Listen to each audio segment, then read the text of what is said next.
My friends, let us come together for a few moments in a spirit of deep quietude, for the truth we seek cannot be found in the noise of human thought, nor in the restless activity of the mind that is forever attempting to grasp, to acquire, to understand. The spiritual life begins when we discover that God is not something to be reached through effort, nor a presence we must draw toward ourselves through prayer or ritual. God is already the very life of our being, already the ground upon which we stand, already the consciousness by which we awaken each morning and by which we rest each night. And so, before we go further, let us set aside the notion that we are here to acquire something or to gain spiritual attainment. We are here only to recognize that which has forever been true.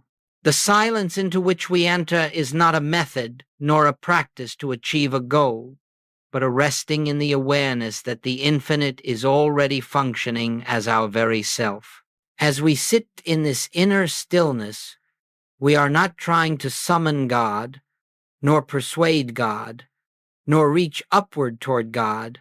We are simply withdrawing attention from the distractions of the outer world so that the presence, which is always at the center of our being, may reveal itself. In this recognition, we begin to feel a gentle loosening of the tensions of mind, a soft falling away of the sense of personal responsibility to make something happen, and a quiet realization that the spiritual life is not something we create, but something we allow to unfold.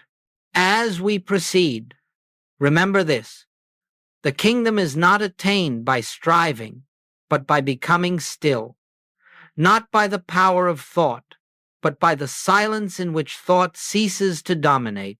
In that sacred silence, God reveals God, and that is the purpose of our time together. As we move more deeply into this message, it is essential that we establish the foundation upon which all true spiritual realization rests, that God is not a distant being, nor an external power, nor an influence that must be invited into our experience. God is the very consciousness with which you are now hearing these words. This is the first great revelation that comes to the seeker when he stops seeking and becomes still enough to feel the truth rather than think it. The moment you recognize that the life you call I is not a private, personal life, but the activity of the infinite expressing itself as your individual being, the entire nature of your spiritual journey changes. No longer is God something to reach, to acquire, or to persuade. The presence is already here, already functioning as your awareness, your breath, your capacity to perceive, to love, to be. The sense of separation that has haunted humanity for centuries is nothing more than a mental illusion, something believed, not something real. And so long as we believe ourselves to be a self apart from God, a self that must call out to God for help or supply or healing, we remain trapped in the false premise that the divine is somewhere outside the circumference of our own being. In truth, the fullness of God is embodied in every moment of conscious awareness you have ever known. Even your longing for God is not your longing, it is God's own impulse within you, drawing you back to the recognition of what you have always been. When you understand this, even faintly, you begin to lay down the heavy burden of trying to become spiritual, trying to reach enlightenment, trying to attain something higher. You see instead that the spiritual life is a revelation, not a creation. And the revelation begins the moment you realize that God is not something added to you, but the very substance, the very essence, the very consciousness that you have mistakenly believed to be your own. This realization is the doorway into Christ consciousness, and it is already open within you. Now, as we move further along this path of inner unfoldment, it becomes necessary to understand the nature of true spiritual contemplation. And here we must set aside many notions that the world has accepted concerning prayer, meditation, and communion with God. Most forms of prayer, as humanity understands them, are attempts to reach out toward a power believed to be separate from oneself. They are filled with words, desires, supplications, affirmations, or mental imagery, all efforts of the mind to make something happen or to bring something about. But the spiritual life is not lived through the mind's activity, it is lived through the spirit's activity. And the spirit requires no words, no mental effort, no direction from us. True contemplation, as I use the word, is a state in which we cease speaking to God and begin listening for God. In this listening, we are not expecting a voice, not anticipating a message, not waiting for some dramatic experience. We are simply resting in the awareness that there is an infinite presence, an infinite intelligence, and it is here where we are. It is this inner stillness that opens the way for the impartation of truth. When the mind is quiet, when the personal sense of I want, I need, or I must have is silent, then the divine activity begins to flow into consciousness. We become aware, not through thought, but through a gentle spiritual impression of the presence that is always functioning at the center of our being. In this state of listening, we are no longer creators of prayers, we are beholders of God's grace. And this beholding is the essence of Christ consciousness. It is the recognition that the Father's presence, the divine presence, is already here, speaking itself, revealing itself, making itself known not through effort, but through silence. Therefore, let us understand that every moment we spend in quiet listening is a moment spent in the awareness of God, and that it is in the silence, not in the words, where the true communion takes place. Before we can enter the silence, in which the presence reveals itself, there must come a quiet, humble willingness to set aside the personal sense of self that has, for so long, attempted to run our lives. This personal I, the human ego, is forever striving, forever fearing, forever planning, forever reaching for something it imagines to be missing. It is this restless selfhood that prevents us from hearing the still, small voice, not because God hides himself, but because the noise of personal will leaves no space for the divine impartation to be felt. And so, the preparation for true spiritual communion is not the sharpening of the mind or the strengthening of effort. It is precisely the opposite. It is the gentle surrender of the belief that we know what is needed, that we can direct spiritual power, or that we must control the course of our experience. As long as we approach God with a desire to get something, a healing, a supply, a solution, we remain in the realm of the personal mind, where true communion cannot take place. Therefore, the first movement of the soul in preparation for silence is the laying down of all self-initiated purpose. We become as an empty vessel, not in despair, but in receptivity. We relinquish the impulse to guide the meditation, to force an experience, or to condition the presence by our expectations. This emptying is not a dramatic act. It is a quiet recognition that the human self can do nothing of a spiritual nature and need not try. When we adopt this attitude, Father, I do not know, reveal thyself, we step out of the way and make room for the true activity of God. It is in this emptiness, this freedom from personal will, that the door opens inwardly, and the grace of God finds an unobstructed channel through which it may express.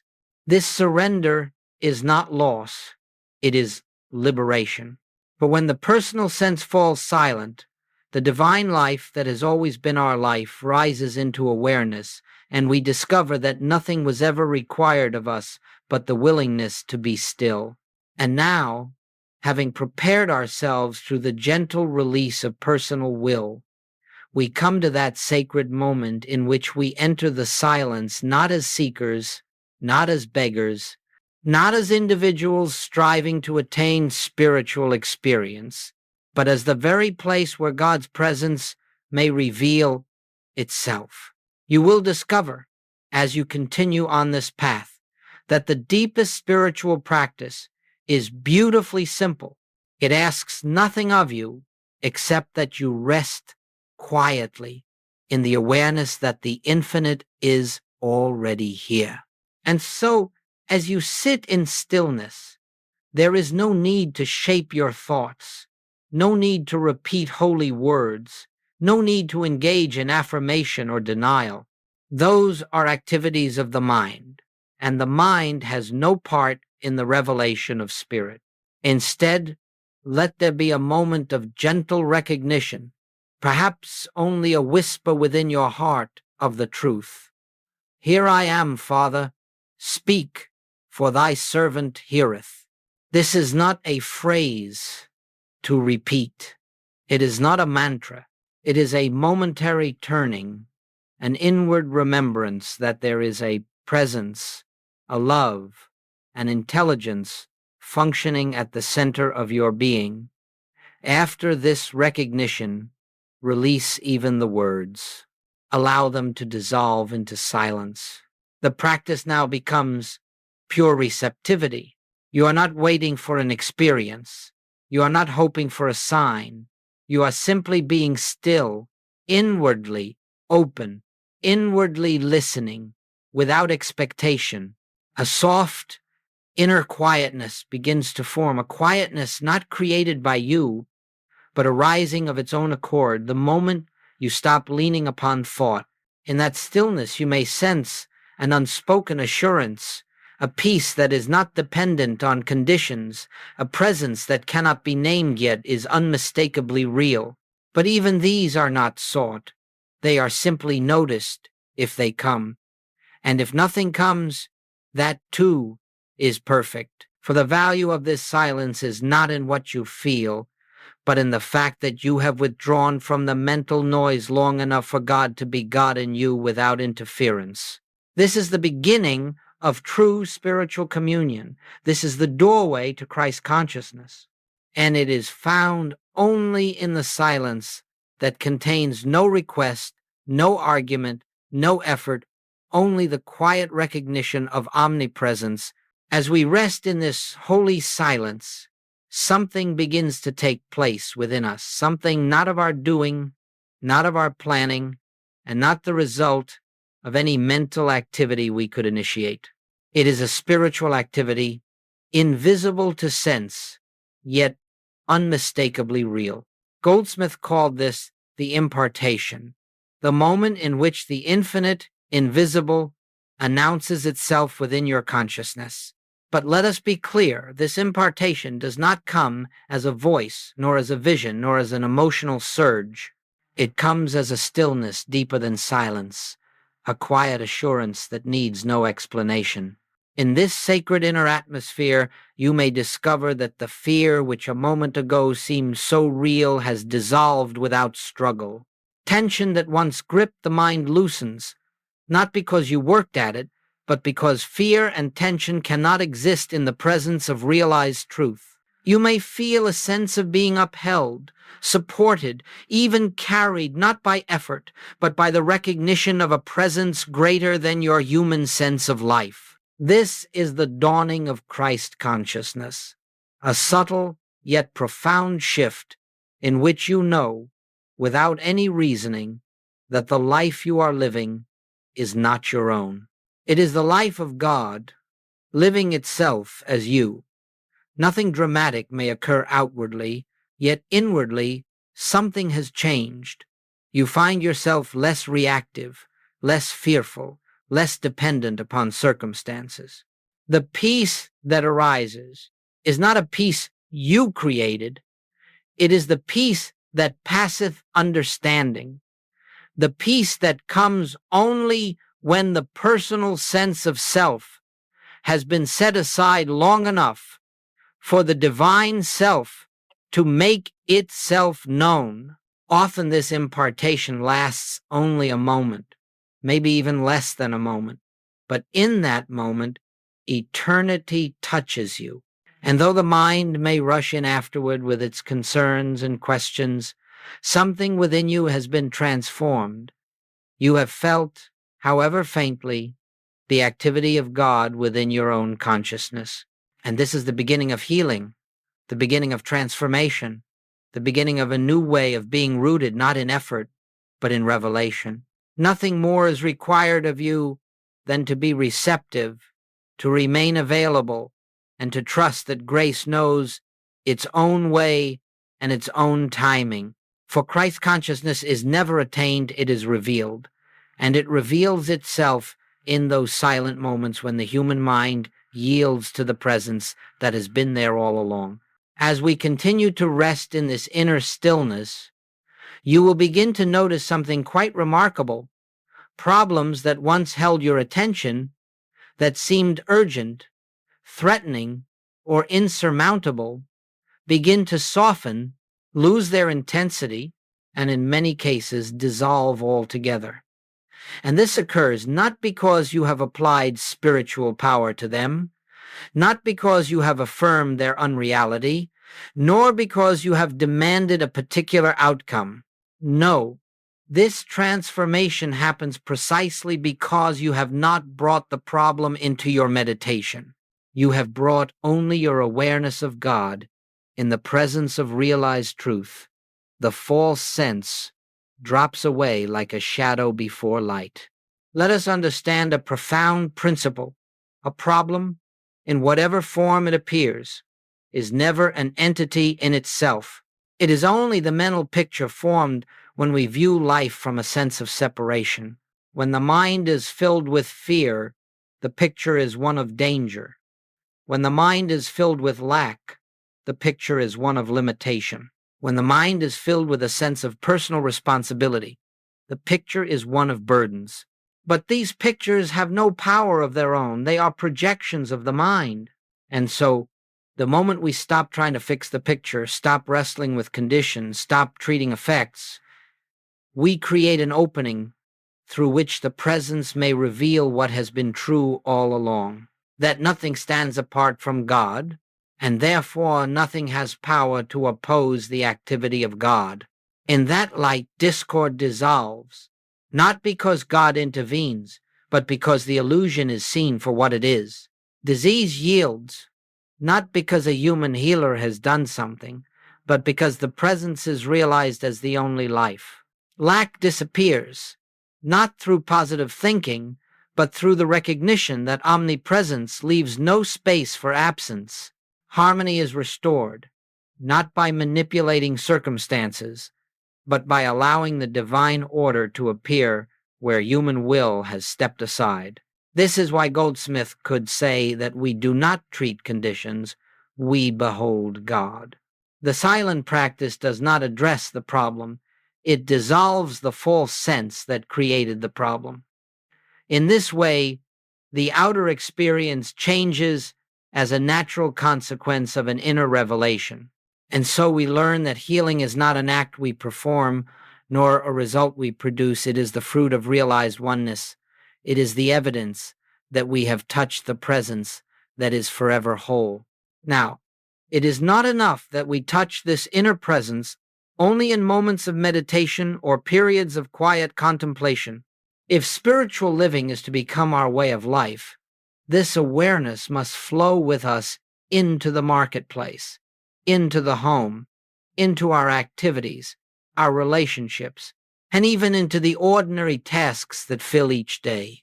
The purpose of the silence is not to withdraw from life, but to reveal the presence that lives us, guides us, and sustains us in every circumstance. When you rise from meditation, do not leave the atmosphere of stillness behind.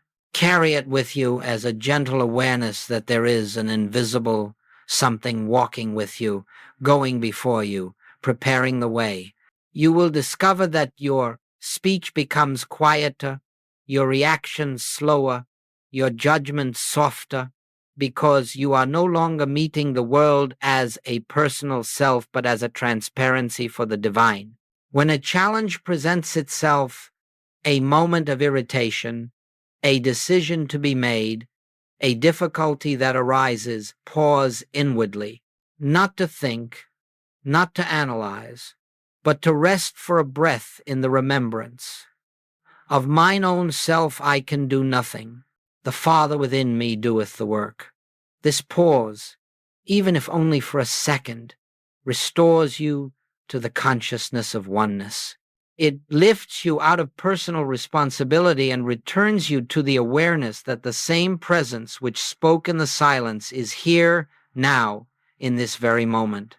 When you touch this inner space before acting, you will find that action flows harmoniously. If there is something to say, the words are given. If there is something to do, the intuition arises gently, without strain. And if silence is required, you will feel it as naturally as a leaf turning toward the sun. Over time, this becomes not a practice but a state of being. You come to realize that the presence that met you in your meditation is never absent. It walks through the day as your clarity, your love, your patience, your wisdom. It gradually becomes clear that there is no moment in which you live alone. The invisible Christ goes before you, stands behind you, and moves within you. This is spiritual living, not the attempt to remember God as a discipline, but the recognition that God is remembering you, carrying you, and expressing as you. When this awareness becomes the background of your life, even the simplest activities are transformed. The ordinary becomes sacred, the mundane becomes illumined, and every step you take is taken in the quiet assurance that you are never separate from the one who is your life. And now, as we bring this period of sharing to a close, let us once more return to that sacred stillness in which all true revelation takes place. For everything that has been spoken here is but a pointer, a gentle reminder to turn inward where the real teacher abides.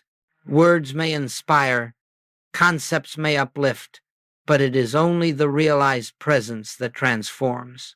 And that presence is not far off. It is closer than breath, nearer than thought, hidden in the quiet depths of your own being. As we rest together in this moment, let us acknowledge, without effort and without strain, the simple truth: God is here, the invisible, the infinite, the very life that animates us is present now, complete and whole. Nothing needs to be added, nothing needs to be corrected, nothing needs to be improved. The kingdom we seek is already established within us. And so we do not leave this gathering in search of spirit, nor do we depart with tasks to accomplish or practices to perfect. We leave only with a gentle awareness that wherever we go, the presence goes with us, for it is our being.